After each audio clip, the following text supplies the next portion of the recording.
Yeva, Hallelujah.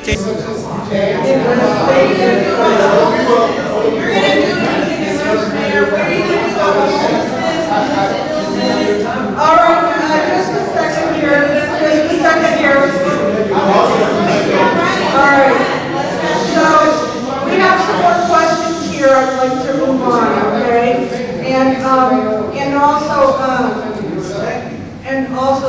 Nicholas, I was a clerk for the federal judge who upheld the constitutionality of the assault weapon ban after little kids were shot in Stockton in 1988. I'd be happy to join you and moderate a debate later on at another time, Andrew and Nicholas.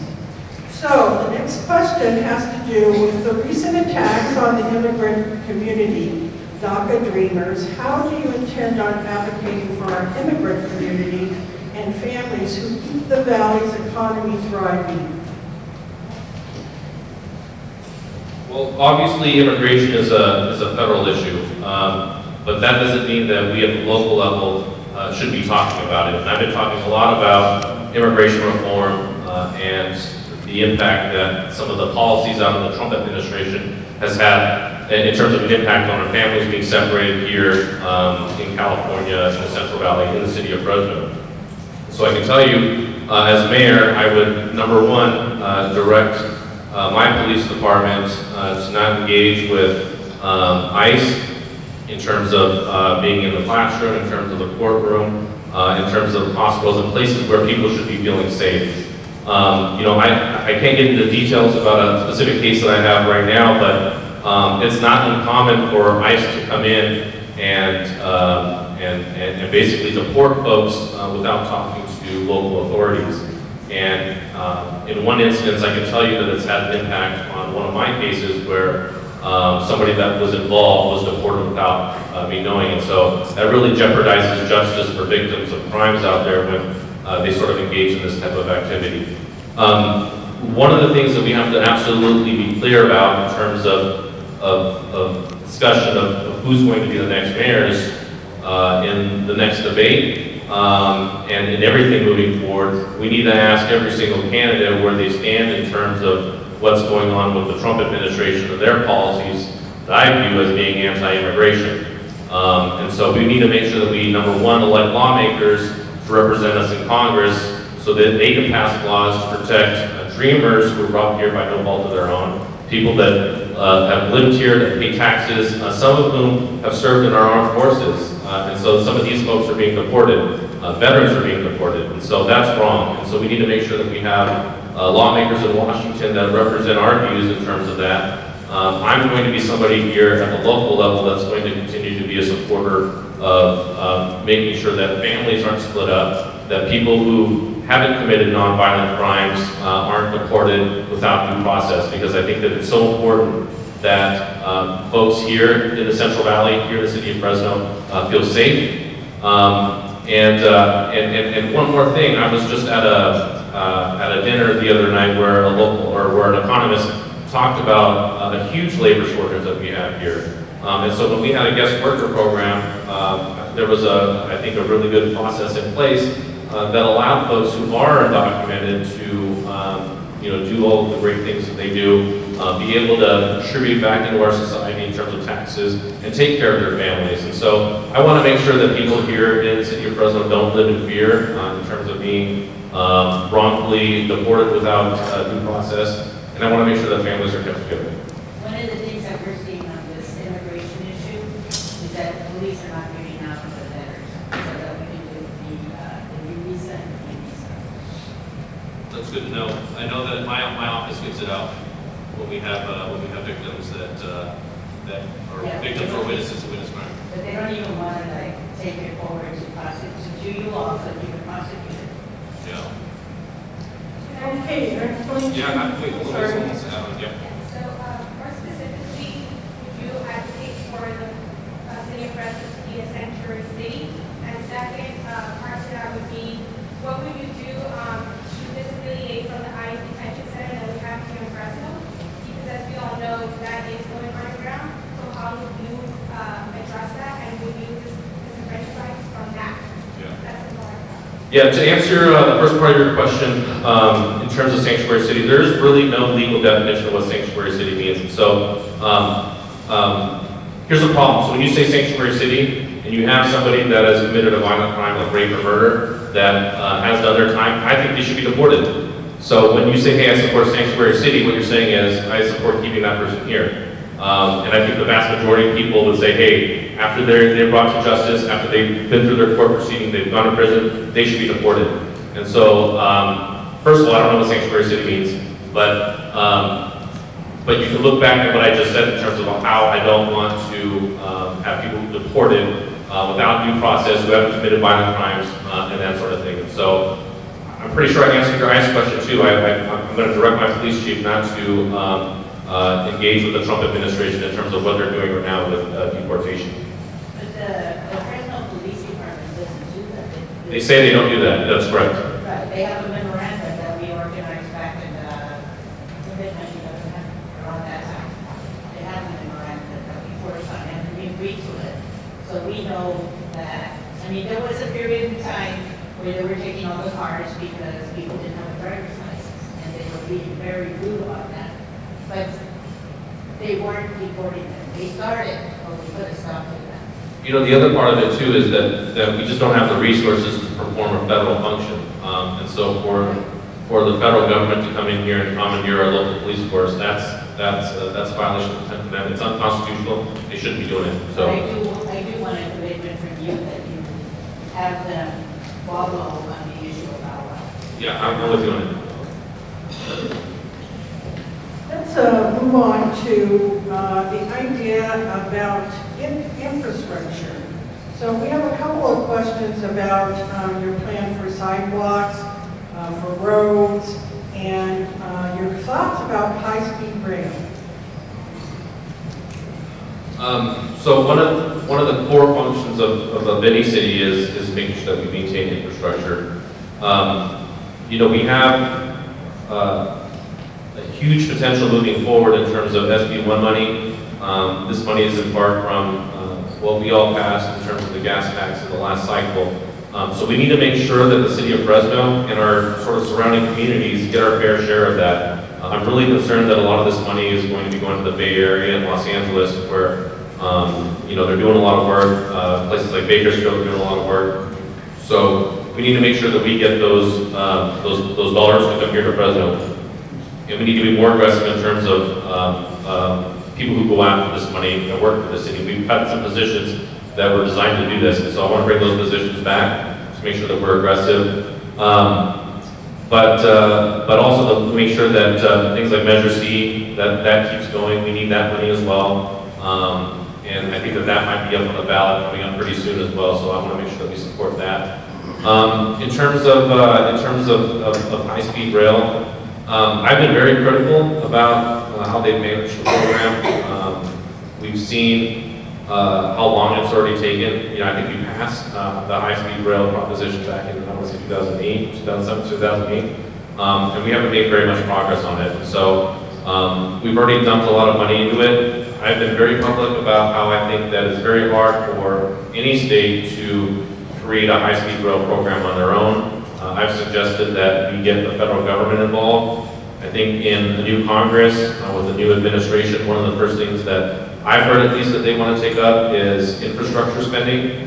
And so we're going to have an opportunity to do that. I think that high-speed rail, if done right, if financed correctly, would be a huge benefit for the Central Valley. It could bring jobs, and it could bring a lot of qualified, high-skilled labor here to the Central Valley. We know we need high-skilled workers to live here. We need a well-educated workforce as well. And, you know, California's changing. You know, you have people leaving the Bay Area, you have people leaving Los Angeles because of high cost of housing. You know, imagine being able to live in Fresno and working in Silicon Valley. You know, I think that would be really good for our local economy. And our rents are gonna, well, no, not necessarily. Not if we create more housing, not if we build more housing. We refocus on the interior of our city. We can build up downtown, physically up. And so, you know, if we create more supply there, it'll reduce costs.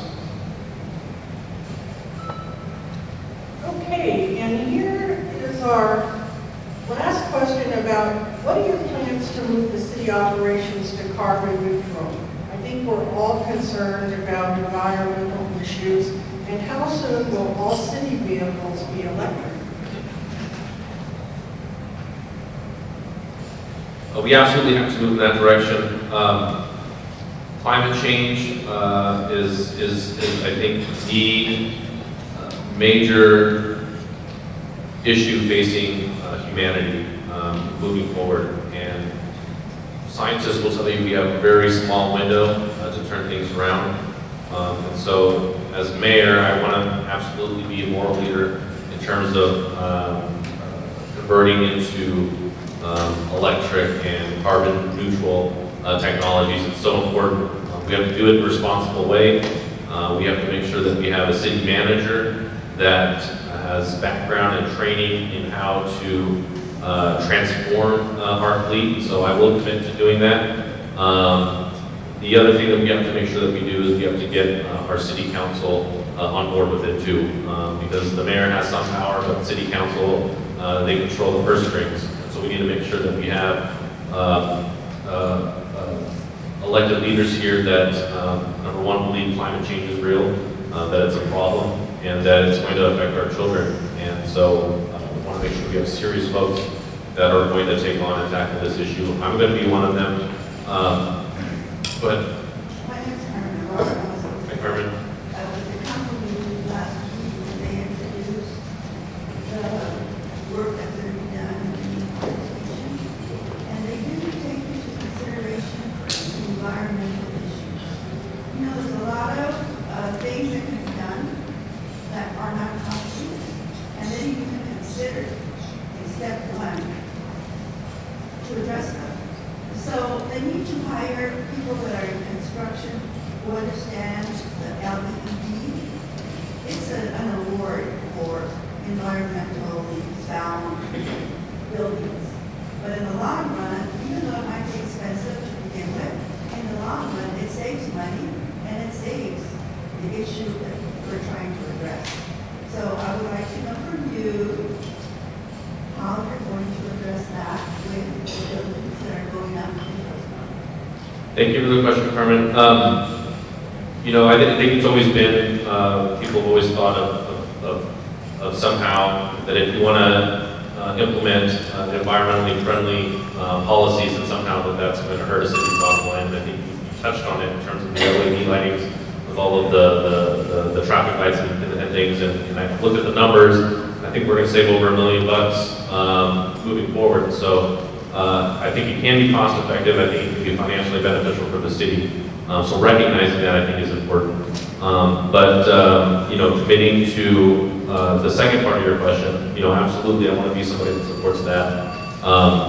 Because I think that it's in the best interest of the city that we do, both in terms of the environment, and just in terms of fiscal responsibility as well. And so, you know, you have my commitment that I will push in environmentally friendly practices as mayor, and I'm going to push that onto the city manager and make sure that that they implement it throughout the lower departments.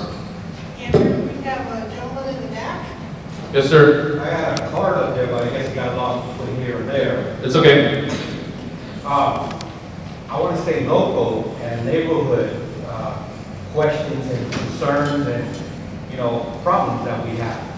Our neighborhood hasn't been taken care of, it hasn't been paid, hasn't been, you know, managed properly by our city council and our workers in over 35 years. Why is it that our area doesn't get taken care of like Northside does? From Chestnut to Maple, that's my neighborhood. From Lane to Kings Canyon, 35 years our roads haven't been paved. And you feel the ruts. And you see the sidewalks cracked. And we have no trees on our sidewalks. And we have big time crimes. You know, finally we got LEDs on our street lights. But why is it that we don't get, and I've been calling the city for years.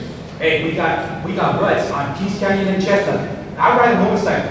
If I fall, I'm suing the city for millions. Because, you know, you guys aren't taking care of the properties, the streets, our safety. We got ruts, man, they look like little mountains.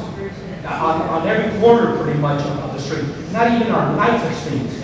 Why is it that we are not getting taken care of? And we have millions of dollars in our city. They can get collected from our taxes. But the north side, you go to the north side, and oh man, everything's so pretty and green and taken care of, and our crap looks like a circus over here. Thank you for your question. I was actually hoping to get more like this because I think that is the reason why I'm here. First off, you live in district. Who's your city council member? The guy who doesn't do anything, fine. Okay. And I'm assuming that you called his office and nothing I happened. called him personally, he goes, I asked for athlete days. Uh-huh. He goes, we don't have the budget, you guys gotta put them on yourself. What's up with that? We pay thousands in property taxes. I want to make clear that because you said I want to make clear that I don't work for the city right now, and I'm not the mayor right now. I'm trying to get in so I can make those changes. I want to make sure that's clear. Those are concerns that we've been having for years. We got people shooting up in the alleys, because they're black as hell. We got people shooting up, people having prostitute, things going on. Probably my ex-wife is there too, but, they're doing their things in the alleys. No streets, no alley, nothing is safe in this community.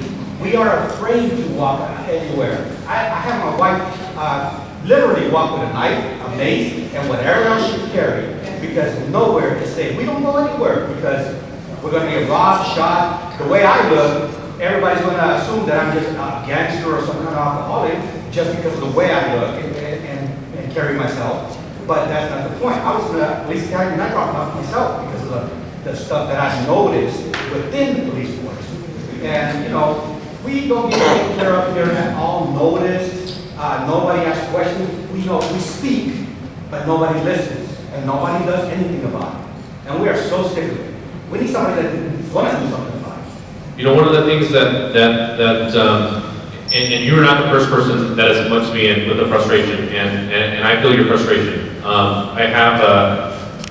I live on the north part of town, but I live in one of the older parts, and there is a segment of my street that never gets taken care of, and it's a huge safety issue for our kids too. So I have the same frustration. Obviously, not the same as yours. What I want to do is to create some sort of system. This is the 21st century, right? We have computers, we have the internet and stuff. There needs to be a way for you in a format that's very public for you to basically file a complaint with the city so we can see, and everybody can see. Go ahead. There's many ways. They say go, what is it, go city? Fresno go. But there's a 221 city. Yeah. It doesn't work though. All kinds of things. There's a neighborhood site. I've written every single one of them. I literally cussed them out because they don't do anything.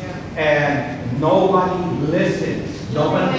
When the sewer was running down from my neighbors, they said I tried to. No, they don't do anything, and then they say, the case has been closed. Hey, can I ask you, let's say you call somebody in the city, do they tell you why they don't do anything about it, or they just ignore you?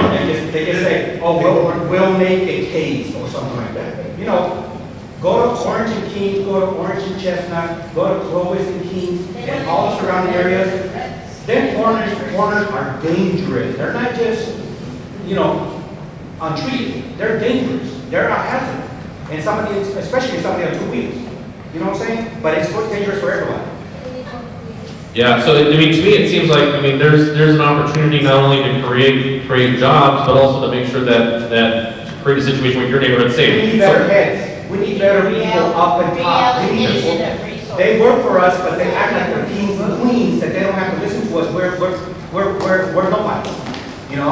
That's the kind of people that are up there. They don't listen, they don't care. They act like they're getting paid the big dollars and they don't care. They were never like this long back in the day. Yeah, never. That's always been like So that. again, It was never like this back in the day. Never like this. It's been like that, First Street has been like that, and I lived in my barrio 40 years. Yeah. Well, what I can tell you is that I'm going to make sure that I hold my people accountable, and that is a constant frustration, not only in terms of the issues that you're talking about, but other things as well, where people feel like the folks that are supervising these different departments, they're there because It's a political favor to somebody, right? So they made a promise, I'm gonna hire you, you know, if you get me elected, that sort of thing. And so I've been very clear in terms of the best person will get the job. No political appointments. You know, I'm gonna go in there and make sure that every department head is going to be responsive, and everybody that works for them as well. And so I think that the problem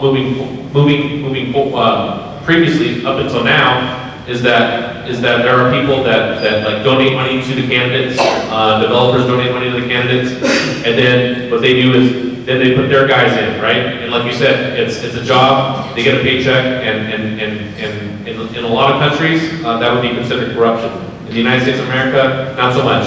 And so that is why at the very outset, at the very beginning, I told you that I'm not going to be owned by those people. And so that's why I'm scaring a lot of people in terms of talking about how I'm going to reorganize the city. Because I'm going to work for you. I'm not going to work for them, not work for the people that are giving me money and campaign contributions. I'm here to do the right thing. And so what we also need to do is get you a city council member that's actually going to do his job. So I'll help you there. I definitely will. We need a city council that actually cares and lives here and, you know, associates with the poor people, the little people, the everyday people, not somebody who thinks they're high mighty and lives in a big. And we'd like to focus it in a pretty nice neighborhood area. And what we're frustrated about is nothing's been focused in the inner part of District 5, as far as roads, et cetera, et cetera. I just don't understand, like, so like if I was a city council member and you come into my office and you complain about something and you keep coming, like at some point I would like do something about it. I just don't get, I don't understand the mentality of the They folks. recognize my voice, they don't even want to hear from me. Yeah, that's right. I think we should have a town hall with Chavez. I think the example we're asking you is when we live in District 5 and we campaign here and the voice of everybody was like, why is the money going over the line over here? Yeah. You know, and like I said, now like you were saying, the young man back there, all the money that we're getting here is going that way. Now we're forgetting about the inner city of District 5, that's the foundation for our small businesses, all right. If we went for every business to say, you know what, we're the fun district. So I think what we're asking you is, what are you going to do for us? Because, you know, I don't know how the money spread, but if it spreads, you bring one big president. If you bring the money from the north side over here, you know, we'll get Equality, we want equality. Yeah. We want to be treated like that. Kids can even go to see a show, there's no theaters here, there's not even an Applebee's right here. Why can't we bring those businesses over here? Why does that let go all the way to the north side president just to entertain ourselves? Well, that's my philosophy in terms of how I'm going to operate. I've said publicly a dozen times that my focus is going to be on the parts of the city that have been neglected. And so that's hurting me in North Fresno right now. I'm telling you, people are scared that if Andrew Janz gets elected, you know, he's going to divert money from what you guys are talking about, the nice neighborhoods and stuff like that, to the places in our city that have been forgotten. And so I'm telling you that my priority is here, and I've already met with, except for your guy, I haven't met with him yet. He's hard to get a meeting with. Your city council member. I don't want to say any names, but I haven't been able to get a meeting with him. I don't know why. Yeah. So he's the only one that I haven't met with. And so yeah, we'll see. Well, people have tried. So, but to answer your question, so that's my priority. And if you go back and look at the master plan recognizes that. And so that's the document that describes how the city of Fresno should grow into the future. So that's what I want to make sure that happens. Your city council members talking about doing developments that are like not even in his district, which is crazy to me. And so I've been very public in criticizing him and what he's doing. He wanted to run for mayor too, a couple months ago, but then he dropped out. So what's up? Impeach him. Yeah. I was. Hi, Jennifer. I heard the call. I have to support what these gentlemen said. I live on the edges of all the new developments on Century Creek, about a half a block where the new southeast facing station's going in. But as far as getting response from the police, I don't know because of the domestic violence issue that was happening,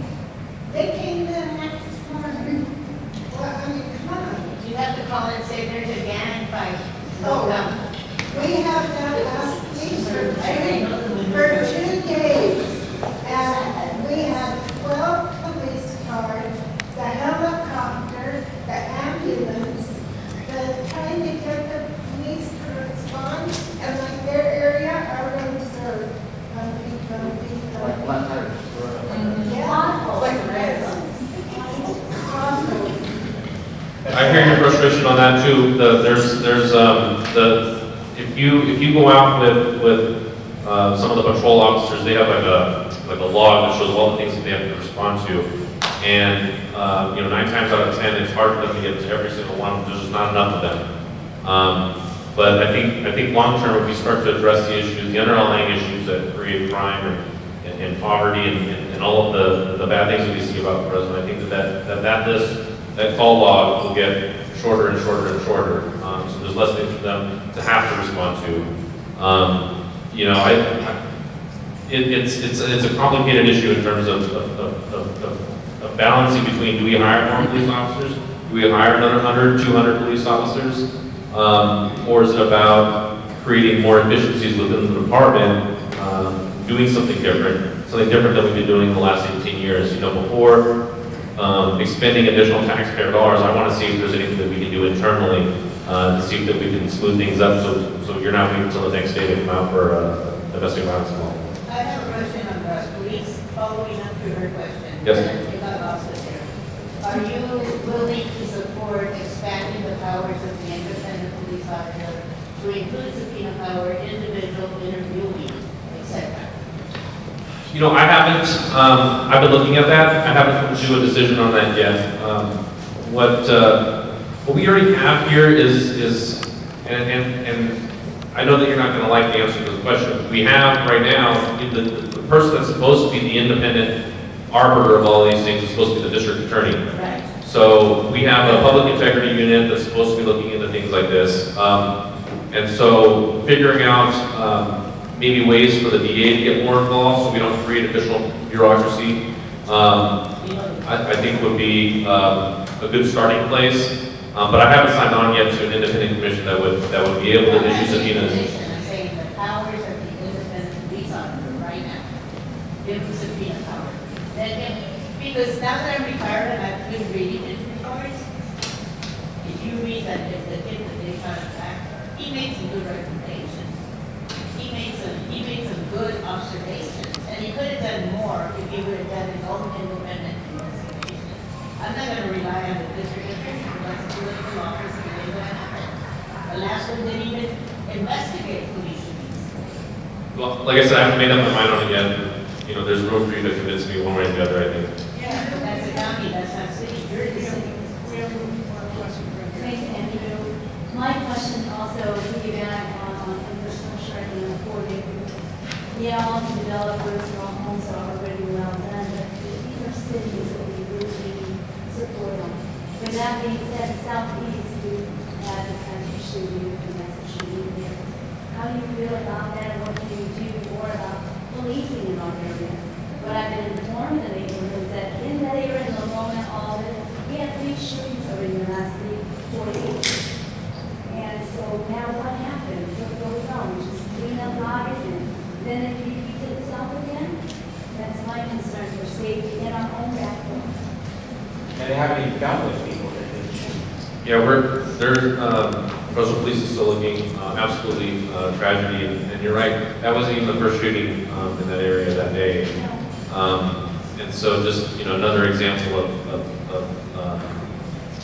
guns getting into the hands of wrong people. And in the cases that I have, the vast majority of the guns that we get are guns that were stolen from people who didn't properly store their weapons. They hold in the hands of gangs and they get them and they sell them like currency. So I think that we need to do better there. I've been struggling with this the last couple of days. I don't know if we had another 100 police officers on our streets, if that would have prevented that shooting. I don't know. And it's hard because those were good people in that backyard that were murdered and shot. And I was a little bit, I don't want to criticize partners in the law enforcement community, but I don't know if it was appropriate to announce the creation of an Asian gang task force when we don't even know all of the facts yet. Somehow to make it seem like this was a gang-on-gang case. I was really troubled by that. And so I didn't watch the chief's press conference, and so maybe it was misconstrued by the media, I don't know. But what I saw was that he announced at that press conference the creation of this new task force.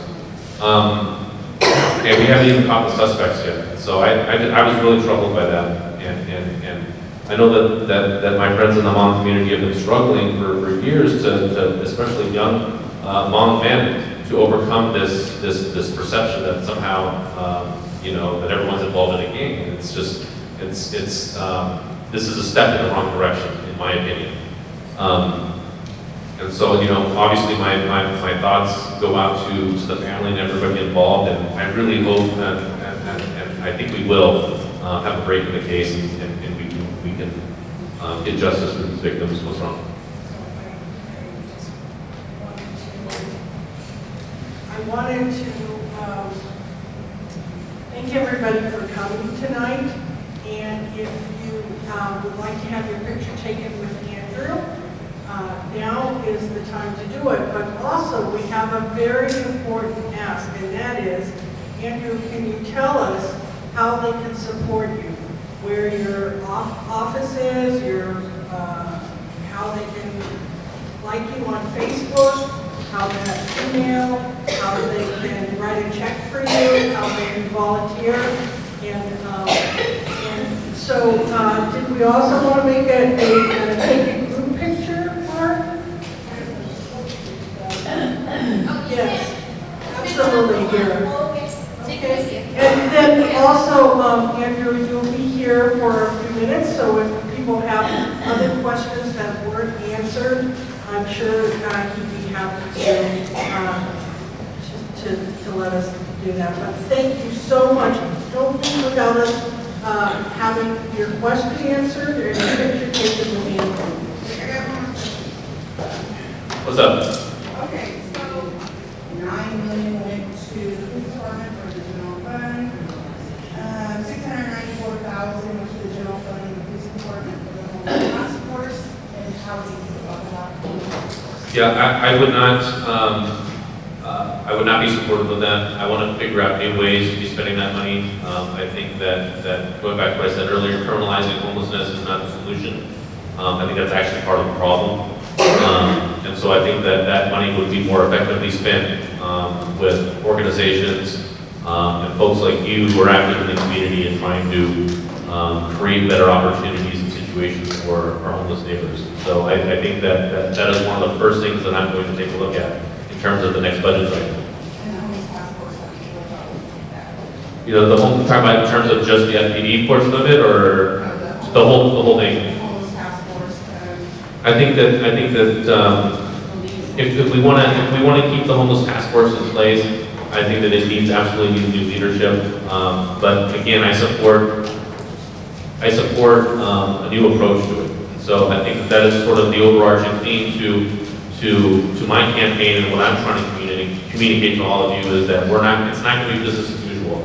I'm going to get in, I'm going to shake things up, we're going to do things differently, because I think that come March, the city of Fresno is going to have they're going to have a choice to make. And the choice is between somebody that's talking about new approaches, moving Fresno forward, and doing things differently, versus somebody who said that they're going to keep the same old people in power, in office, same chief of staff, same department heads, and by the way, the guy that's supported by the same people that were supporting the last administration. So if you want to continue to see Fresno the way it is, vote for Jerry Dyer. Vote for him. If you think Fresno's good, everything's good in your neighborhoods, everything's hunky dory, working fine, vote for Jerry.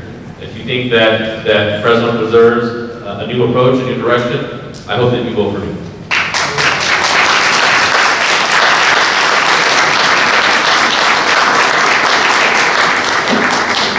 Thank you.